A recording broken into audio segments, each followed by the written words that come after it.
Special हमार चाची जी लोग खातिर और जितना भी हमार चाचा लोग बानी जा ई लोग खातिर ज्यादा ही गाना बाटे और जितना भी हमार भाई लोग बानी जा ई लोग ध्यान से सुनम जा। हर एक वर्ड में माई बाबू के प्रति प्यार बाटे। तो हम ज्यादा कुछ ना कहम, गाना के वर्ड में सब लोग समझ जाए। हेलो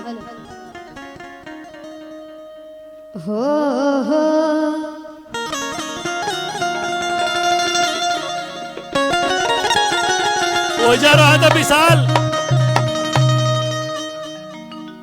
की कर जाना कबो माई बाबू के भराई हो कि खटत खटत जय है जीना के उड़ाई हो। का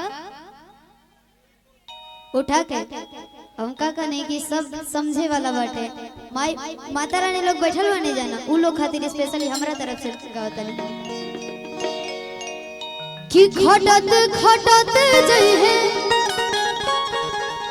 जिंदगी ओराई हो कर जाना कबो माई बाबू के भराई हो कर जाना कबो माई बाबू के भराई हो खटत चाहिए जीना की उड़ाई हो खटत समीर यादव जी आप आगे आके बैठ जाइए। समीर यादव जी जिंदगी उड़ाई हो कर जाना कबो माई बाबू यशपाल सिंह जी आइए हो कर जाना कबो माई बाबू के भराई हो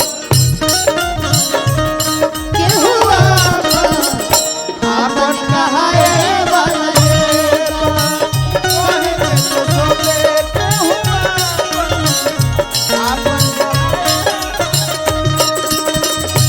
के बीच में माननीय रिजवी साहब जो सिकंदरपुर के विधायक हैं और पूर्व मंत्री हैं, हम लोगों के बीच में आए हैं। पूरा नगर पूरा क्षेत्र आपका हार्दिक अभिनंदन स्वागत हम वंदन करता है। मोहम्मद रिजवी साहब जो वर्तमान विधायक और पूर्व मंत्री हैं, मैं उनका हार्दिक स्वागत अभिनंदन वंदन करता हूँ।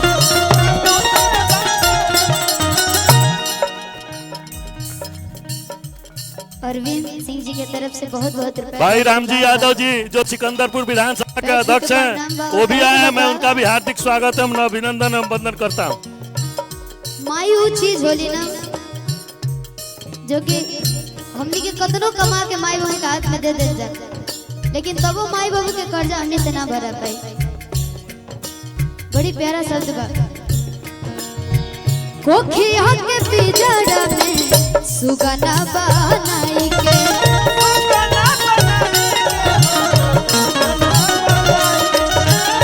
नौ महीना रखली तोह के छुपाई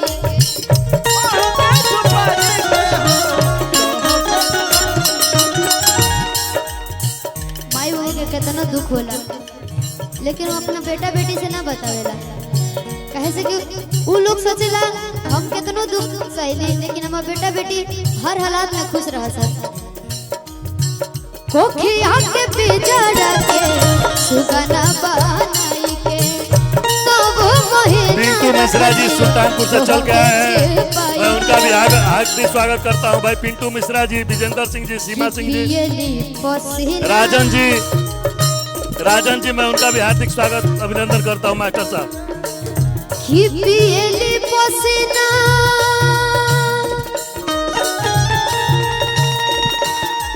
रे तो होके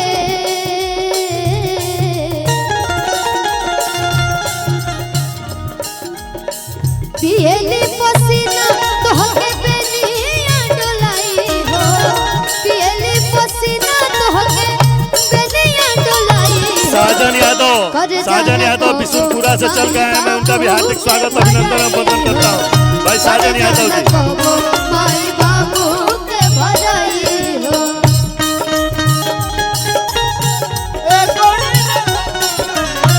सब कर खुदवा ए गोड़े हो राम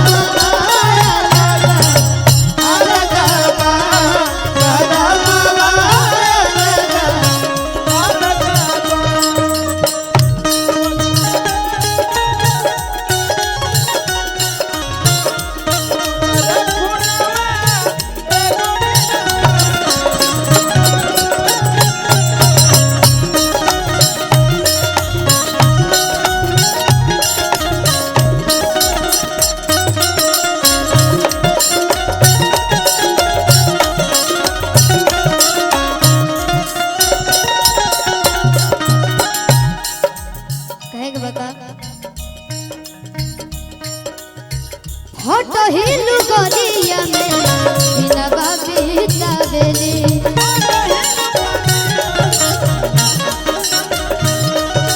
सूट बूट तोहरा के कहीं से ले आवेली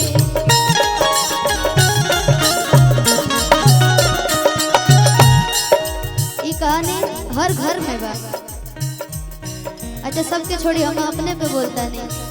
जब आज के जमाना में हमरा के दो लोग चिन्हता, लेकिन जब हमरा के केहू ना चिन्हत रहे, हमरा गाँव के लोग हमरा के मतलब इग्नोर कर देते रहे। गाँव जवान में प्रोग्राम होगा तो ए छोटी छोटी बिया झूठो का निकाय तो टाइम खराब होता।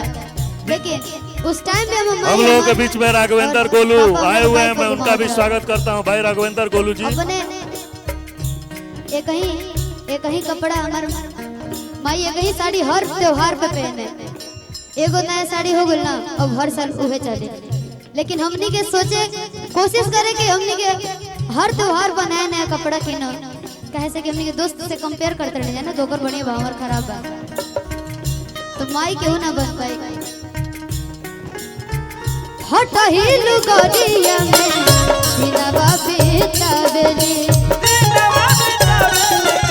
सतीश सर, इसके बाद इधर का कार्यक्रम शुरू होगा। सूट बूट तोहरा के कहीं से ले आवेली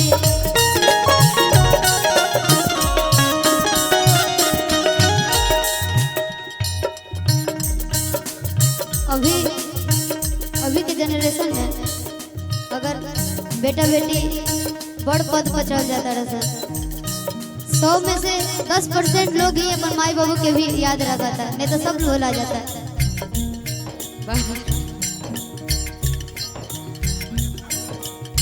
अजीत भैया की तरफ से बहुत बहुत आशीर्वाद। और कहे कि बका सही सही पीड़ा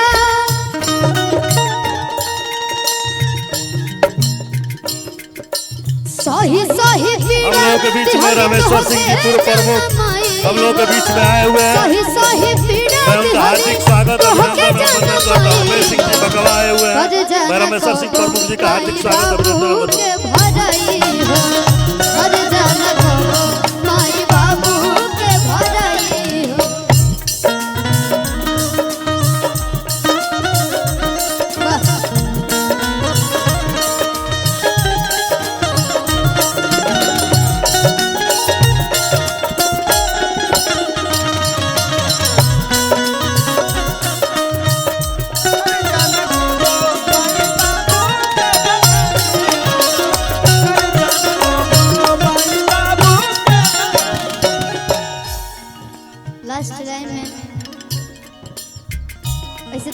बकवा प्रधान प्रतीक जी अपने सैकड़ों साथियों के साथ आए। भाई प्रतीक जी को मैं हार्दिक स्वागत अभिनंदन करता हूँ। भाई विनय सिंह जी देवड़ी से आए प्रधान जी, उनका भी स्वागत करता हूँ। उमेश सिंह जी, बुआ सिंह जी आए हुए हैं, मैं उनका भी हार्दिक स्वागत अभिनंदन करता हूँ। लोग जाला हेजा धाम करे जाता नहीं, हो जा धाम करे जाता नहीं। अरे पगला तोरा घरे में सब धाम बाटे, माई बाबू की इज्जत करना सब सुखे सुख बाटे। भाई महिला लोग जो है ना खड़ा वालों होने चल जालो तो है ना, पीछे कौन काम बा? में बड़ी प्यारा लाइन लिखा भाई क्यों करता है लोग को उन्हें बैठा दो आराम से। भैया मिली नहीं पता हुई प्यार हो,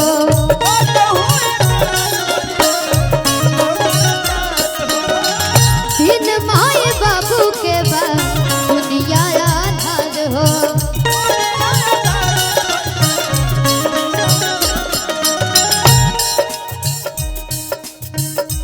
जेकर माई बाबू नहीं खी जाना उहे माई बाबू के दर्द समझे। और आज तो हम अपन परिवार के साथ घूमत नहीं, सब लोग कहेला शिवनिया अपना पापा संग आइल बिया। रविंदर सिंह जी मनियर, परमात्मा सिंह जी पर्वतपुर, अपने सभी लोगों का मैं हार्दिक स्वागत अभिनंदन करता हूँ कि फलानवा के साथ घूमत दिया।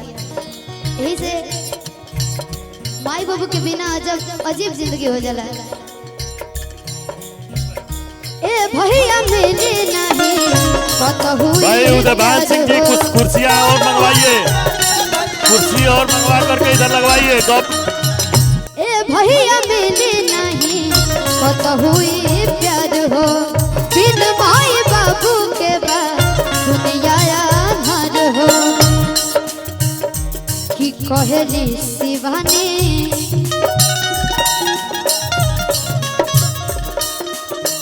कहली शिवानी